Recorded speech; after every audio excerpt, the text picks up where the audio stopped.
Hey house guests, welcome to today's bbcan 9 updates and spoilers. Our house guests of the day are Joey, Dolliver, Rohrer, and Stephanie and Mike. Thank you all so much for the support. We could not do this without you, and we appreciate it so much. So thank you again. And if you guys want to be house guests of the day, check out our Patreon link in the info box below. Alright, when we left off yesterday, Spicy V is the invisible HOH. Oh my god! It's confirmed. It's like pretty much confirmed now. I mean, I guess we can't say with 100% certainty until we see the show, but like, she's the HOH. So, she secretly nominated Austin and Breydon for eviction, and I gotta say, I'm really surprised that she didn't want to go after a bigger target. Like, the throuple? What? When are people planning on taking them out? I mean, really. But anyway, I think it was a mistake on her part. So, Austin and Breydon are upset because not only are they nominated, but they're also on slop. And they're saying, like, whoever did this is an evil person. But they don't know exactly who did it. They believe that either Ty or Beth is the HOH this week. Oh my god. They even went to Victoria and asked her if she would use the power veto on one of them if they pick her to play. Like if they get house guest choice. And she said yes. She's not going to! So, Victoria was picked to play in the power veto along with Ty and Ro. And I mentioned yesterday, I don't know if any of them were actually house guest choice or if they were all just drawn to play. But if we take a look at the breakdown here of who's playing in this POV competition. Ty and Victoria. Neither of them are going to use the power veto if they win. Ideally, Victoria would like Ty to win because she's not sure if Ro would use it. She doesn't want the nominees to get it and use it. So she wants Ty to win. She doesn't want to have to be in that position herself. Ro is telling the nominees that he would use it, but he's telling everybody else that he would not. And I mean, you know, obviously Austin and Breydon, they would use it on themselves if they won. Duh. But that's probably the only situation where it would be used. So, the feeds went down several hours for the POV competition. I don't know what it was exactly, but I do know that there was some sort of a puzzle involved, and some people were saying it was really difficult. But when the feeds come back, we find out that Ro won the power veto. Again! He's the big POV king this season, I guess.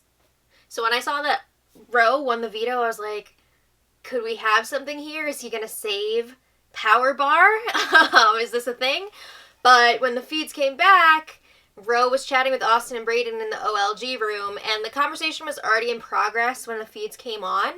So it sounds like he told them he's probably not going to use it. I don't understand this move by Ro.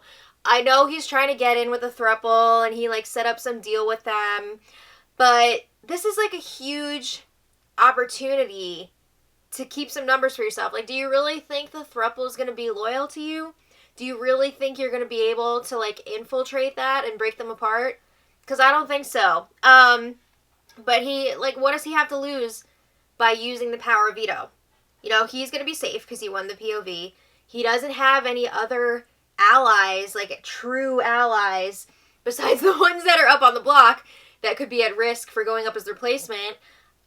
Like, does he want the throuple to steamroll? I don't get it. It just doesn't make sense to me, but I guess he figures, like, the target on him would get bigger if he used the POV, but I feel like in his position at this point, you gotta make the big move, right? You gotta save one of your numbers and hope that one of you guys wins the next HOH, because you're gonna be screwed either way. They're just gonna pick you off at some point. But I guess that's not the way he's thinking. So Austin says, I get the situation you're in, so I'm not gonna hold it against you or beg. It is what it is. So Austin is crying, and Ro says, I don't want you to think of me in a different light because of this. And Austin says it's a game. You know, I get it. So Ro's like, I have to decide, do I do the right thing, which is to take you off the block, or do I do the thing that's going to get me further in this game? I feel like those are kind of the same, like they're lining up to be the same thing. I feel like it would be better for his game to try and get both of them to stay by using the veto, but, like, he's just not thinking that way. I don't know. He says this is one of the hardest decisions of his life. He's also saying, I hope we can still be friends after this. What will Kyle Moore say? Actually, I think I saw on Twitter he really wants Rohan to use the veto, but it's not looking good. And they even talked about it at one point, like, Kyle's gonna be so disappointed, but Austin's like, well, he's not here anymore, like, it's a game, whatever. But Ro says, I won this competition because I got paranoid that I would get put up as the replacement nominee, so I wish I could take you down and put myself up. Come on. If I was Austin and Breydon, I'd be like, just stop. You're doing too much right now. So Breydon says he gets it. It's just shitty that this is how it is. You know, this is the situation that they're all in. So Ro says, I'm really, really sorry. I'll never be able to apologize enough. And Austin's like, you are in the right to make this decision, so do what makes sense for your game. Okay. So then after, Austin and Breydon were talking alone in the Defender bedroom, and of course they're upset. Austin says, F everyone else in here except for you. They're pissed that Ro was saying, not just that he's not going to use it, but they're pissed because Ro was saying before the competition that he would use it on one of them, and now he's changed his tune. But it came out later, it was even worse than that, because apparently Ro was asking them to throw the veto to him so that he could be safe as well and use it on one of them. I don't think they actually did throw it. I think they just lost fair and square. But yikes, that's not good that he was asking them to throw it to him and now he's just like not using it. Ugh. But Austin says, honestly, if he doesn't end up using it, I'm going to, in a factual, not bitter, not mean way, squarely tell everyone exactly who they are. I mean, I would love to see it. I don't know if she's actually going to do this or if it's just like how Cody was always threatening to like go off on people in season 16. But it would be very, very entertaining to see Austin tell everyone about themselves. But they don't get why Ro is not going to save one of his two friends in the house this week. You know, and they're wondering, why is he siding with an already established group, right? So Austin says she feels betrayed by everyone at this point except for Breydon. And later on, they were still talking, and Austin is threatening to eat real food, even though she's a have-not. She's like, I don't care if the whole house goes on slop. Again, I don't know if she's actually going to do this, but it would be pretty entertaining. All right, so then Ro talks to Beth in the OLG room, and Ro is saying, I never intended to use the POV, but I just talked to Austin and Breydon. I had to hear them out because they are good people, but I'm not wavering on this. I'm 110%, not possible, confident that I'm not going to use this POV.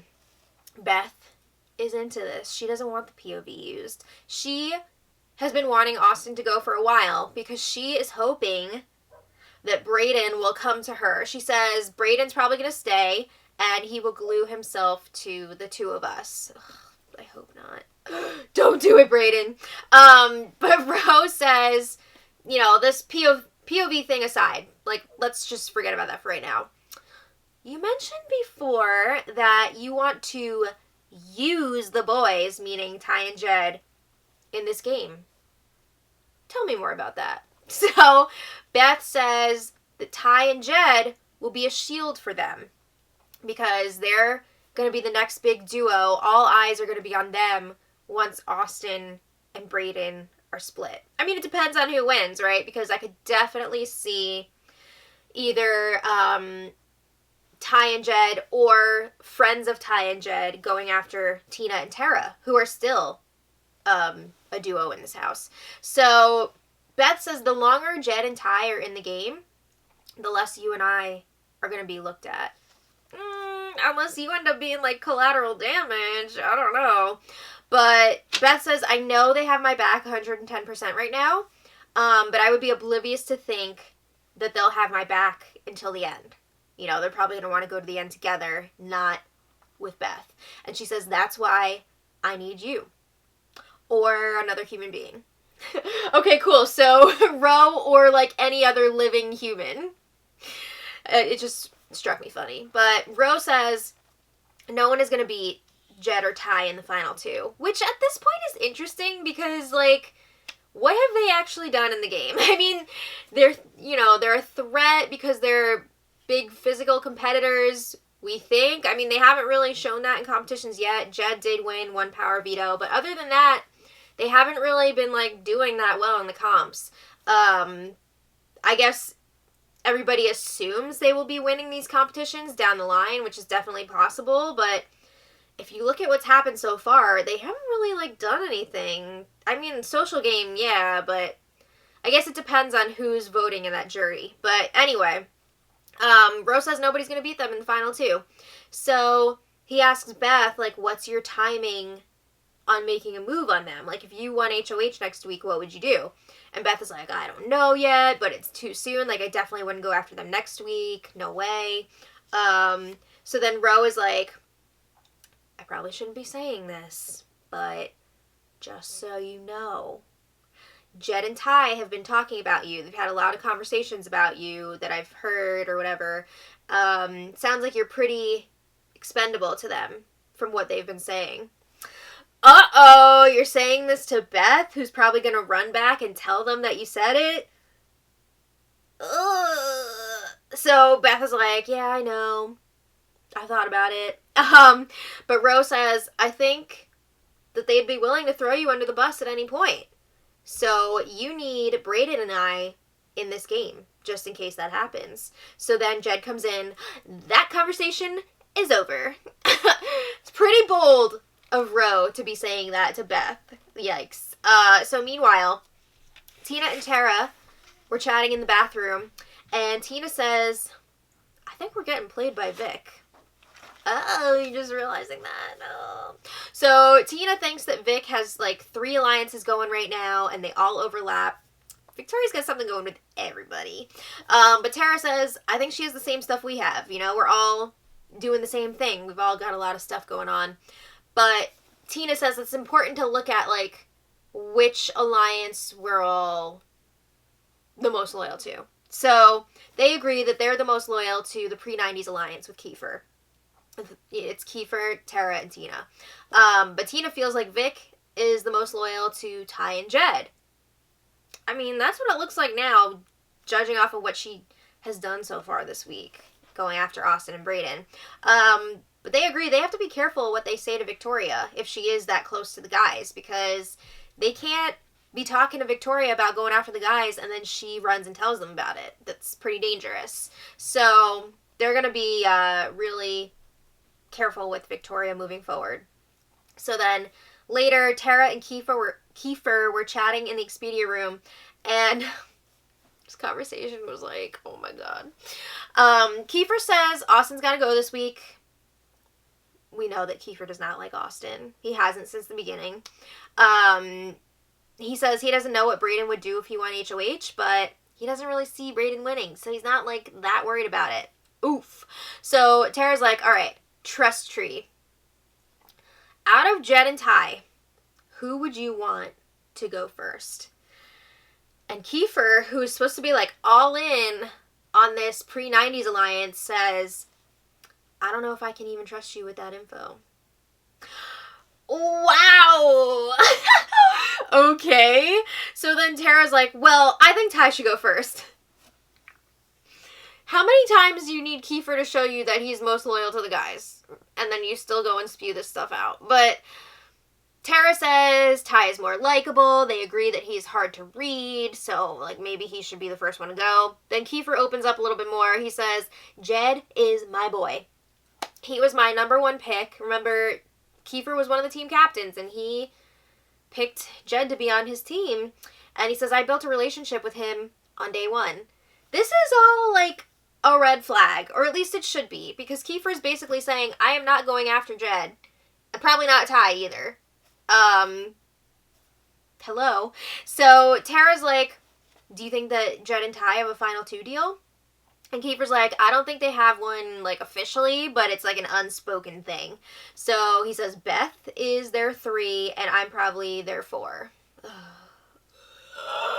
Honestly, I don't even know if Kiefer is their 4 at this point. They have a bunch of 4s. They've got Kiefer, they've got Ro, they've got Vic. So I don't know if Kiefer is their number 1 4, but yeah, who knows. So later, let's go back to the throuple. Beth spills to Jed about her conversation with Ro. She's asking, like, am I being a complete idiot about your guys' bromance? Yes. Jed says no. He assures her that he would take her to the final 2, and he's like, you would probably even beat me. But he's telling Beth, you're not expendable. Like, who's saying that? And, she admits that it was Ro. And Beth says Ro is trying to stir the pot. So Jed is not happy about this. Eventually they're talking about plans for next week. And Jed is saying if Ro is on the block, they should probably just take him out. He says it's worrisome that Ro is planting these seeds now. Oh my god. Ro had this deal with the throuple for like 5 minutes, and he played himself, He should really be using that POV, but yeah, he set himself up here. So Jed talked to Ty later. He told Ty what Ro was saying to Beth about her being expendable to the guys, and there was more talk about how Ro's gotta go soon, possibly as soon as next week. Damn! He really blew it. I mean, he did that to himself. Right. So today, Big Brother woke them up early for a Sunday because they're doing the POV ceremony. I don't know why they keep doing it on a Sunday. I don't know. I kind of like when it's on a Monday because then the nominees have more time to talk to the POV holder. But that's what it is. So Victoria and Kiefer were chatting this morning, and I just want to say, like, he knows at this point that Victoria is the HOH. I guess she officially, like, told him at some point. So they reaffirmed their final 2. And what I meant to say, too, was, like, I don't know if Victoria's told anyone else besides Kiefer. I don't know who else has gotten that confirmation from her. But Kiefer, we know now, absolutely knows that it's her. And they've talked about it. So they reaffirmed their final 2. They talk about their next targets moving forward. Obviously, they want Austin out this week. And after that, they want Breydon and Ro out. That's so boring. You're just setting up for a throuple steamroll. I can't.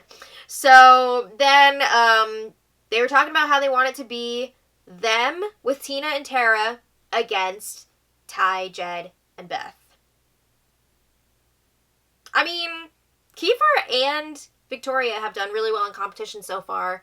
But I don't know what's going to happen when they do start getting... I'm assuming they're going to start getting into these more, like, physical competitions. And you know that Ty and Jed are going to be really good at those. So, good luck if that's what you want to do. I don't know. But Tina and Tara also had a chat with Kiefer today. And they... Tina and Tara threw out the possibility of keeping Austin this week over Breydon. Everybody knows at this point that Ro is not going to use the power of veto. He even had conversations with Breydon and Austin today, just kind of confirming, like, I'm sorry, I'm not going to use it.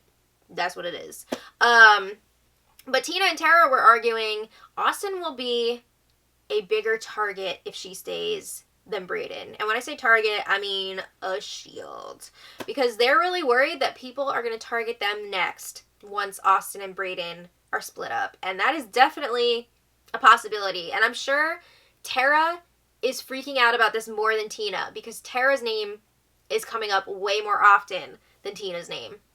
So she's freaked out about that. Plus, they say Austin's going to be all fired up if she stays, and they don't really see Breydon reaching that same level of, like, but Kiefer is shutting it down. He's like, no, I want Austin to go. I can't stand her. Plus, if she stays, that means she would be in the jury. Ugh. He literally said, like, he made the noise and everything. Wow. Why is he so anti-Austin? It's so weird. But he also argues that Breydon would probably go down without a fight next week. So just get rid of Austin now and then take out Breydon later. Okay, so then the fees went down. They've been down for a while now. I'm assuming they're doing the power veto ceremony. I think it's pretty safe to say that Ro is not going to use it. But if you guys want to check back later, I will post the results from that in the info when we have it. So let me know what you guys think about all this in the comments. Again, we're seeing some sloppy playing this week. I don't know that people are necessarily making the right decisions for themselves, but at least it's entertaining, right? It's entertaining. So let me know what you guys think about all this in the comments. And until next time, much love.